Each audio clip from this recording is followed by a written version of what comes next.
Okay, so hi everyone. With regards online learning, moving learning online, I must say that the approach that I take is much more of a hybrid approach. So basically using social and mobile technologies to enable forms of networked creativity. So that's kind of my angle on stuff, okay? I've been doing these kinds of large-scale, sort of global creative collaborations for quite a few years.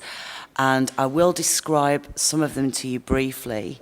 Before I do, I would just like to address the main themes that I've drawn out from this work.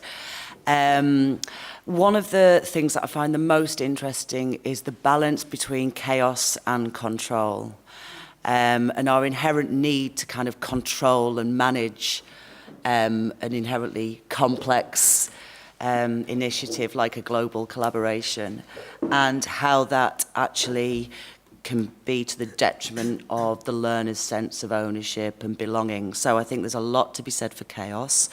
I'll say more about that. Platforms as well.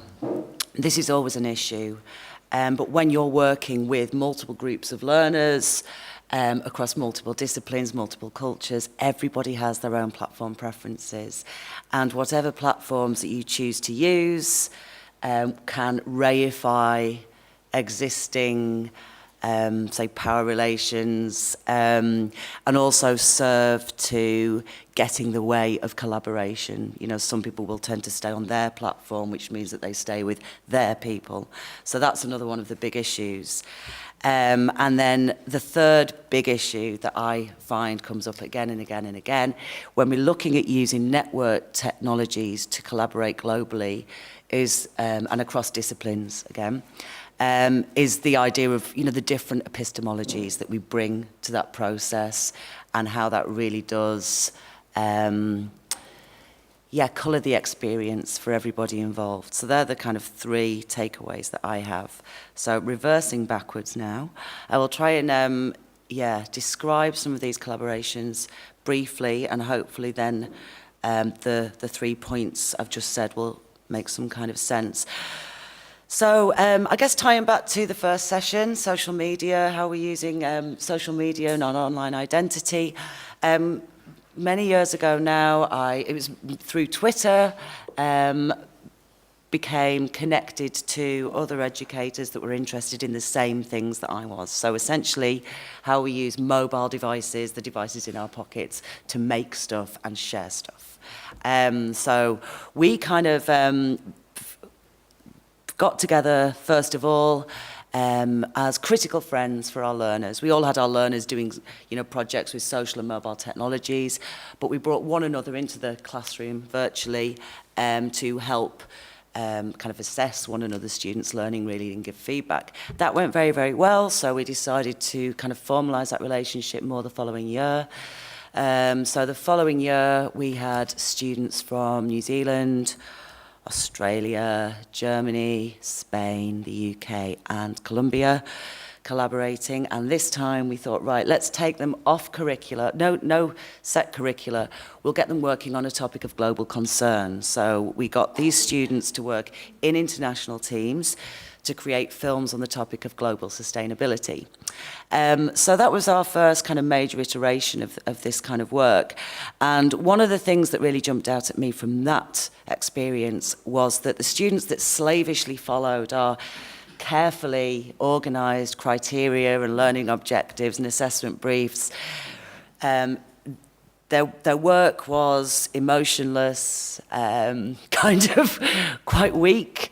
There was one group of learners who kind of ignored the brief, but really enjoyed hanging out together in these Google Hangouts all the time and probably flirting and God knows what, left the work till the last minute and had to stay up for 2 days to create their film.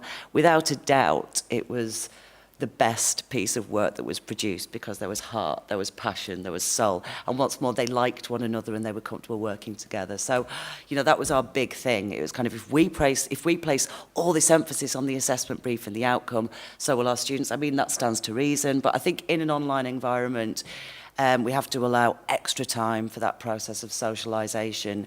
And if we do see that our students are just kind of having fun in a Google Hangout, that's fine. In fact, that's probably very, very good, because they're creating that emotional connection, which will probably have a positive impact on their work.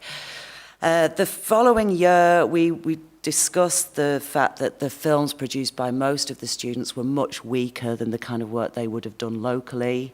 There was a lot of energy going into this collaboration and using multiple platforms and negotiating time zones. So we wanted to do something that would really kind of push them out of their comfort zones, get them being a lot more kind of right-brained, I guess. And so this time around, we had students, again, from the UK, France, Germany, Spain, Colombia, New Zealand and Australia, and their task was to make the visual backdrop for an 8-act opera that was going to be performed at a real-life opera festival later that year. So the students were split into teams of 12, international teams, and as far as the assessment brief goes, it was very, very free. They were literally given a one-word descriptor for their act, and they had to create the visuals around that. So we were really pushing them into the territory of highly abstract thought. Now, that was incredibly challenging. I will say at this point that part of the ethos with these collaborations has been about real openness and transparency. So, for all the tutors involved, students are welcome to come and join us in our Hangouts. They can view our Hangouts afterwards. All of our collaboration docs in terms of planning these curricula are openly available for the students to see. So we make our processes transparent. They are free to invite us along to their meetings with their fellow students. So it's very open in that sense. It's about making our processes transparent. So with this is called State of Being, this opera. With that project, it was highly managed. It had to be. We had 120 students, 10 teams, 12 students per team. And the whole process of dealing with that many students became quite problematic. And we were almost like divorced, as far as the staff involved. We've been working together 3 or 4 years by this point, but all of a sudden we became kind of like separated parents, with the kids playing you off against one another, because it was very easy for students in the UK to say, well, I tried to hang out with the guys in New Zealand, but they didn't turn up, and vice versa. And we realised that actually once we got above 50 or 60 students in these collaborations, it was really hard to see what was going on where. That was very, very challenging. And so there were lots of kind of issues and resentment and all this kind of stuff that built up. The final output was mixed, but we did manage to edit it into something that was used for this opera, and it did actually look amazing. That was great, but that year for us as individuals, that was more problematic because there's so much emphasis placed on our module feedback. And because some students had had a very bad experience and other students had had a very good experience, our feedback as individuals was very, very mixed. And then now, because of the kind of ranking systems that we operate within, that's serious for us as individuals. So that's a tension, I think, as well with this idea that makes it more and more difficult to kind of take these kinds of risks, because we cannot control our own learners' experience anymore because it's so contingent on the collaboration itself. So that's quite a challenge.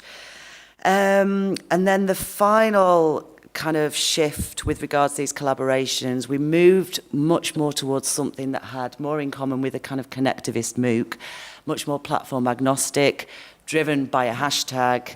And also we took this off curriculum in the sense that, or rather off the assessment, in the sense that students could do this for assessment if they wanted to.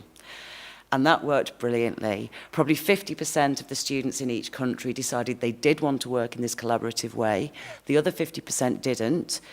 We were completely open at the onset about what that would mean in terms of the assessment criteria. We worked through that with them. Everyone was okay about that. And that was actually a really good experience that is still going on to this day. But again, one of the issues there is that as soon as you move onto a certain platform, you will turn some learners off. And that was one of our big things. And sadly, with this final iteration, that was when we let the learners decide what platform they wanted to use as their main tool for kind of connecting. And they chose Facebook, which really depressed us because we tried so hard to keep them away from Facebook. But, you know, that was where they felt comfortable. That was where the majority of the students wanted to hang out. And we kind of literally sat back and watched the collaborations happen. And just purely by that shift to their platform meant that it was driven by them, they owned the collaboration, and it was amazing to see the discussions that were taking place. We had no control over this process, but the outputs were fantastic in terms of the collaborations between all of the countries. So it was intentionally chaotic, but the order emerged, and the quality of the work was excellent. You know, comparing and contrasting that back to our initial iterations of these collaborations, where we tried to control things tightly and managed the experience, they didn't work so well at all. So I think they're my main points, really, and I'd love to talk further, but I'll leave it there for now. Thank you very much.